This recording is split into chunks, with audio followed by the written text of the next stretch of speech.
the Juicy Fruit mitten is a pattern by KnittingLotta, Lotta Lundin Designs on Ravelry. And I knitted these mittens a year or two ago, probably two. I met her at a craft fair in Sweden, and I rifled through her patterns. She had all of them printed out, and I stumbled over these and I loved the pattern. So I immediately bought it and cast it on fairly quickly. I bought a light fingering weight yarn, really on the lightest side of sock yarns, and I used a 2.5mm needle. First, I actually wanted a light yellow and a dark yellow for the dark yellow for the contrasting slices. But after having worked, I don't know, half a slice, I realized that the contrast was just way too low, so it almost looked mild instead of actually color work. So I ripped all of that back, and I then cast on again with a white instead as the base color. And I loved that result. I think they are so fun, they are so bright, and they are too thin. So the nature of the sock yarn being 80% or 75% wool and 20-25% nylon, not felting together at all. So the wool has been superwash treated and it's mixed with nylon, so it doesn't grip into each other, the fibres don't grip into each other, and they don't felt. So all of the fibres sort of lay flat, making it very easy for wind to pass through. So although this is a beautiful mitten, it's not windproof enough. And I live in a coastal city, and it's going to be windy, and Sweden is cold. So I bit the bullet. A few weeks ago, I actually borrowed the KnittingLotta mitten book from my local library. I bought yarn in the summer because I knew that I was going to recreate these mittens. And when we were in Norway over the summer, I bought Rauma finull in a white and a dark yellow, just like I had figured out that I wanted them. And this is a 100% wool thin yarn, so it's a fingering weight a bit thicker than the original yarn that I used. And I cast these mittens on a 2.5mm needle. And I am going to show you some clips of the process of knitting the mittens. But what you do first is cast on, knit a little border, then you do a picot edge, so yarn overs and knit two togethers. You flip it over, knit for a little while longer, and then you start with a border. The border portion is more narrow than the end of the mitten because you do a very elegant thumb increase. So it's a gusset for the thumb in colour work that goes all the way up through the thumb, and then you continue knitting the mitten. So if you want to see how I knit these mittens, keep watching. If you just want to hear my thoughts about it, skip to the end of the video and I will do a quick comparison with these two.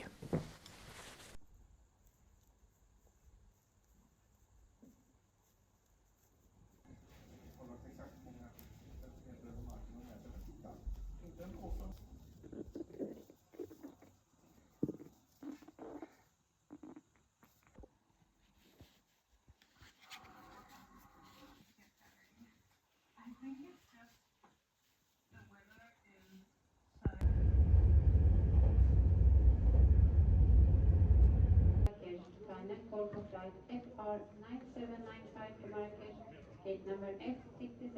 Ouais, c'est de l'autre côté. C'est là-bas parce qu'il doit vers là-bas. Mais...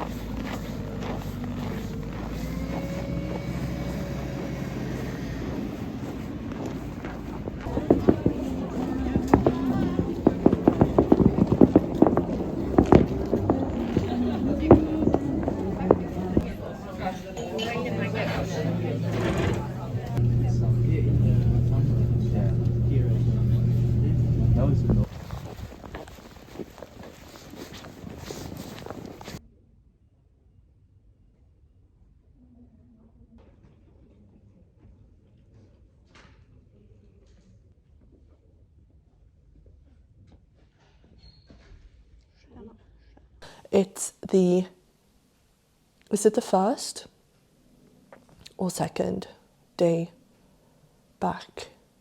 It's the second day back. You can tell I've had a fever for 2 days and I'm not feeling too hot. I mean, I am feeling hot, but I'm not feeling hot, you know. Paris Hilton would not look at me and say, that's hot, that's hot. She would say, yuck, probably. And I feel very sorry for myself. But it's snowing outside, which is lovely. So to summarize the last few days, we went to Norway. We went to the north part of Norway, so above Sweden and above Finland, well into the Arctic Circle. It's the second time I've been in the Arctic Circle. No, hang on, it's the third, because I went to Abisko, which is quite close to where Norway, Sweden and Finland meet. So the Treriksröset, it's called in Swedish. So 3 realm Stonehenge, or there is a bunch of stones. So I've heard. I've never been there. But we went to Tromsø, which is even further north than that. So Arctic Circle, great time. It was dark. The sun never actually rose. It just went like this underneath the horizon. So the darkness was peak, but also there was a lot of snow, which I do like. I am from the south part of Sweden where we don't normally get a lot of snow. Sweden is very, very long, so we have a big difference between the south parts and the north parts. I did manage to finish the first main portion of a mitten. These are what I'm guessing. My estimation right now is that these are a lot warmer than my original pair, but I don't really trust myself in making that judgment because I am very warm altogether right now. I have a fever, said that already, good for me. But the floats are very warm and this fabric feels quite squishy and airy, unlike the other version, which was more compact and thinner. So I was worried that these yarns would be too thin because they are quite unevenly spun too. So there are portions that are quite thick and some portions that are a lot thinner. But held together, they have evened out, and any bumpiness is 100% my fault. I'm still working with a magic loop. This is a quite stiff cord, and I'm not buying another one. So I am going to do a classic thing where I say I don't like something, and then I don't give myself the proper tools to actually evaluate if I'm correct in my dislike. So I'm just going to, after this is finished, be like, oh no, I tried Magic Loop, I do not like it, and then that's going to be it, probably.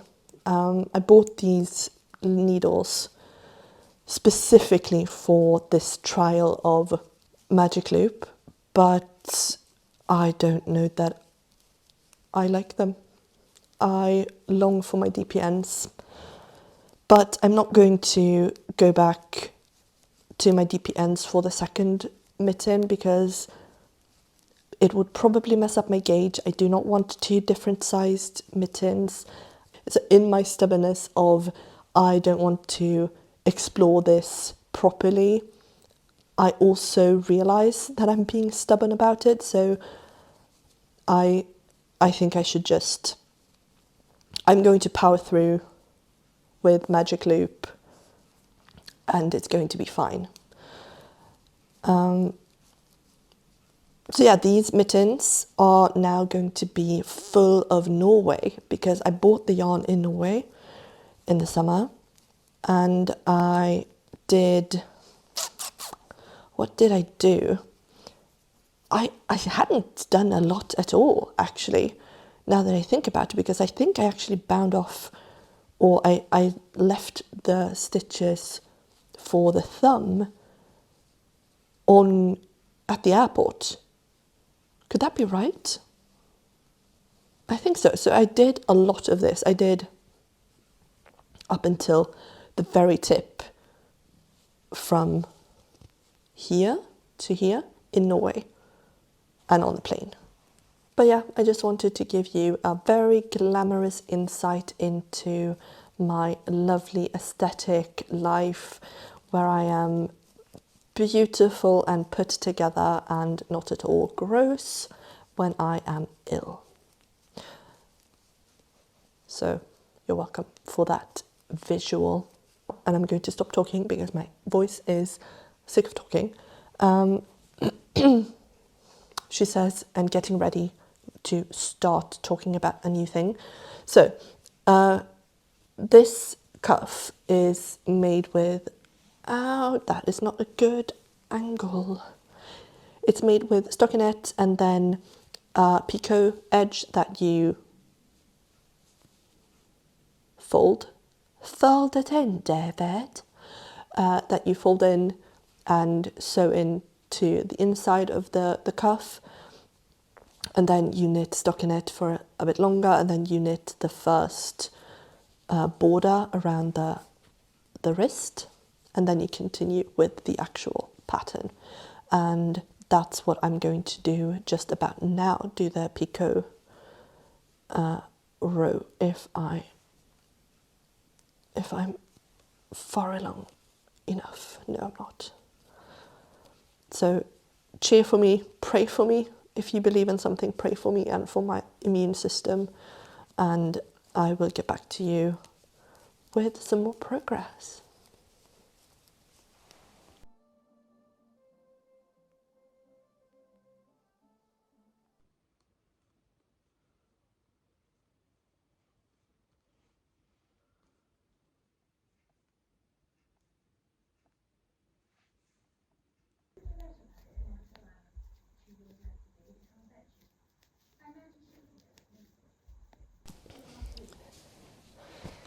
It is January 6th, so is it the next day? I don't know. The fever is a bit better today. My cold has instead just gone up into my nose and my, still don't know what they're called. Well, you have bronchitis. It's not bronx. Is it? No, that is a neighborhood. Anyway, I think it's just made me super stuffy and nasally, and I'm sneezy today. Yesterday I was coffee, and I was coffee. I had a cough yesterday, and today my throat is still raw, but I have been able to talk now for half an hour for another video, which is a definite improvement from yesterday. But instead today I am sneezy and stuffed, stuffy. Not stuffed. I'm not stuffed yet. I'm waiting for my cool to food down. Waiting for my food to cool down. But the update for my mittens is, I don't know how great it is actually. I don't remember where I left off yesterday. I have split for the thumb, and this is where I am currently. I am super surprised at how quickly these knit up once I actually spent time with them. I remember that from the last version too, where I felt like nothing was happening, and then all of a sudden I had a pair of finished mittens. The same thing is happening this time, because it is so much of knitting the same number of stitches and just doing endless colour changes. So it doesn't feel like I am making any progress until I was like at this point and I realised, oh, I'm nearly finished, and that end tip just took me, I don't know, 30 minutes, 20 minutes. I should, before I continue with this main portion, I should just go ahead and do the thumbs, because I remember the thumbs taking such a mental toll on me last time. It was just such a hurdle. It's not difficult at all. It is, I don't know, 30 rows or something of just a mirrored colour chart, same two colours, same needle size, but just the fact that it's attached to the mitten and you sort of have to knit with this awkward bunching heavy thing on very thin needles, it was a hurdle for me last time. So I think that I should just get that over with before I continue with this, and do it for both thumbs, because I want these finished by the end of January so I can still use them this winter, because they are great. I love the Juicy Fruit mittens, and although they are bumpy, I foresee these being such a staple, just like the lemon mittens of last year have been. These are going to be even better because they are thicker. So that is where we stand on this. I have infinite yarn left. It feels so surreal that this yarn hasn't shrunk. I mean, I've knitted a mitten and a half and I still have this much left of the original balls. So this yarn goes for ages, and I don't know what to do with these after I finish these mittens. And I don't want this much yarn to just languish in my stash, my hoard. The plan as it stands for tomorrow is to stay home from work as well. Today is a red day, which means we don't work in Sweden, or most people don't. It's a holiday. So although it's a Tuesday, I'm not working. I was free yesterday. I was using a vacation day. But in Sweden, if you're sick on your vacation and you register, that will instead be a sick day. So you get to keep your vacation day. I don't know how that works in other countries, but that is a very neat thing that I have just recently, in the last few years, become secure enough to actually do, to call in sick on my vacation. Because I don't want to waste one of my 25, which is so luxurious, one of my 25 vacation days per year on being homesick. So yesterday I was sick, I called in sick. I was sick the entire weekend too, but I can't get those days back. That sucks, but I can't. But today is a red day, so I'm off either way, and tomorrow I will be off too, because I am not going to go and cough up the place tomorrow and get my co-workers sick just as they are going back to work. That would be such a dick move. So me and my fever and sore throat are going to stay home tomorrow and do a lot of knitting, which is going to be good. It's going to be calm, and I'm going to be relaxed, and I'm going to be recovering.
And there we have the finished mittens.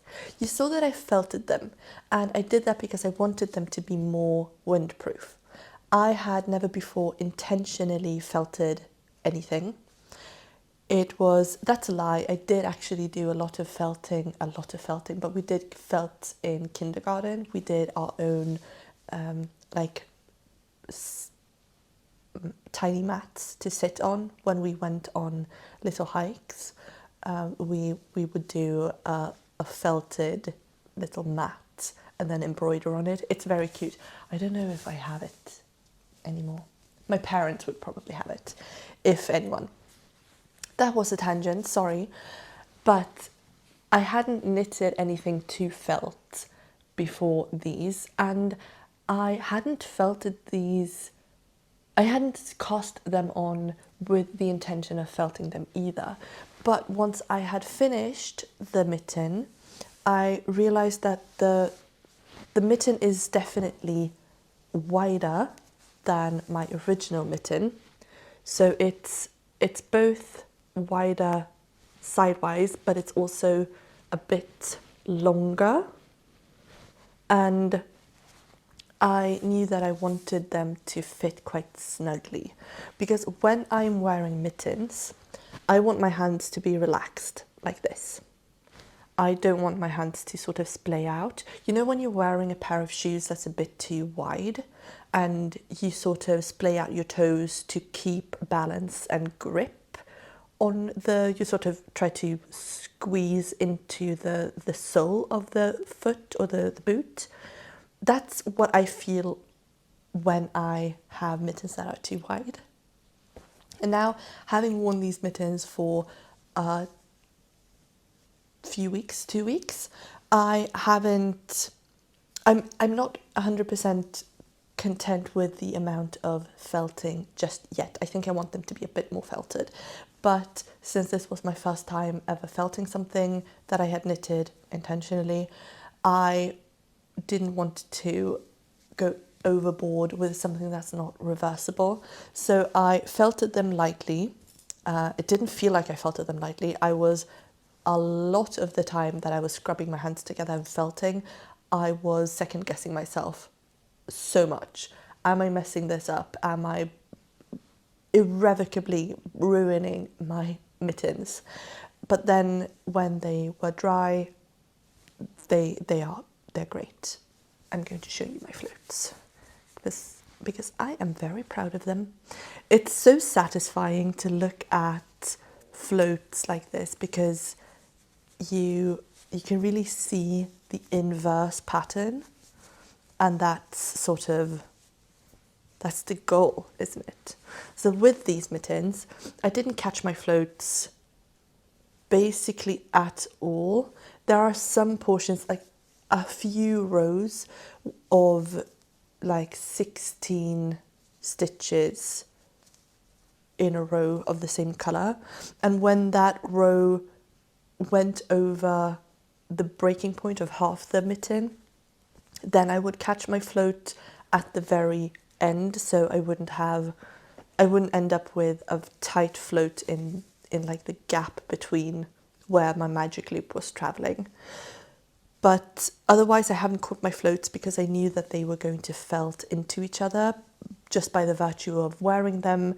This was before I had decided to felt my mittens, but I knew that I'm going to be wearing them, they're going to rub together, my hands are going to be sweaty, it's going to be damp outside, it's going to felt a little bit.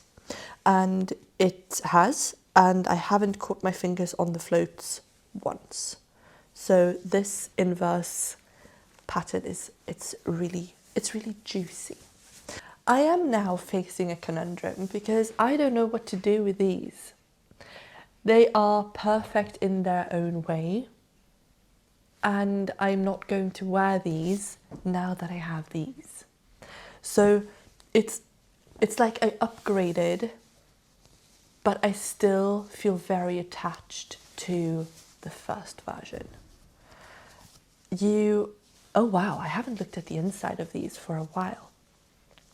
Here you can see that I definitely caught my floats I cut my flutes every 3 stitches at, yeah. That is interesting. That would, of course, explain some of the bumpiness in the fact that my flutes are caught. Because I will show you a close-up. Because the pattern is just so much more visible on one of the mittens, and this mitten just looks like a mosaic, and this looks like an inverted lemon. Huh, interesting. But I don't know what to do with my original lemon mittens anymore, because when I cast on the new version, I was convinced that I would just frog this and reclaim the yarn, because it's a lovely shade of yellow. I absolutely adore this crisp lemon yellow. And the white is always going to be useful. I mean, I knit a lot of socks, so white sock yarn, it's always going to come in handy. But I don't know if I want to, and they're not even enough to give away to someone. They are not even enough to sell. But I don't know if I have the heart to unravel these just yet. I think that might be something that I have to work on for a while before I lose the emotional attachment to these. But I washed them. I haven't worn them since washing them, so these are ready to go into a drawer, and I will figure it out probably in the autumn whenever I open that drawer again.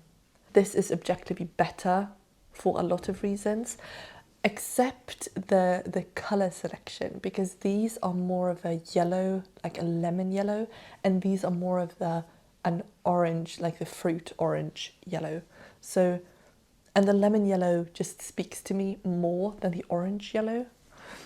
And if Rauma had this more neon-y yellow version, I would definitely have gone for that. But I don't know if they have it in their range, but the store that I went to didn't have it. So this is the colour that I went for. I bought it, and I mean, it's a juicy fruit. It's a citrus pattern. In my mind, it's lemons. If someone else sees these, they might think that they are oranges, but beauty is in the eye of the beholder. And for me, these are lemons, because I love lemons. They're just great. So, final thoughts on this reknitted mitten. Next time I do something like this, I'm just going to stick to my DPNs. I knitted these on a magic loop, and I just did not like it. Yes, it's easy to have the whole pattern repeat on one needle, and then whenever you pull the needle and the loop, you start with the next side of the mirrored pattern. That is convenient, but I just don't like it. I knit tight enough to not be worried about needles slipping out. I never use needle stoppers because my needles are so tightly gripped by the stitches that it's just not an issue for me. So the argument that a magic loop is safer if you travel with your project isn't really true for me, because my DPNs are perfectly safe, unless I have just way too many stitches on them, but that goes for any project. So if I have a normal amount of stitches on my DPNs, they are perfectly fine, perfectly safe, and not an issue. So that's my first constructive criticism. The next thing is, of course, working on my tension.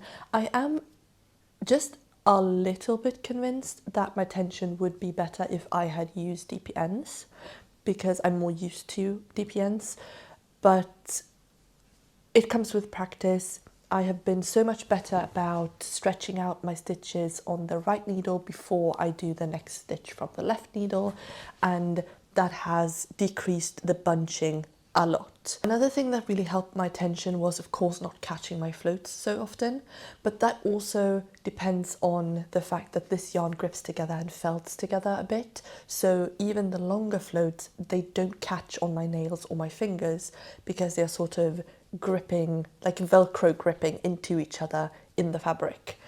If I had long floats in these, that would drive me crazy, because these floats are still, after 2 years of wear, they are still completely detached from the bottom or the underlying fabric. So long floats works well with a yarn that felts. This yarn, the Hobby name brand, or is it even Hobby? It's one of those big websites. Their sock yarn, light fingering weight, it doesn't grip together at all. This Rauma finull does grip together, and that has helped my tension because it has allowed me to not catch my floats.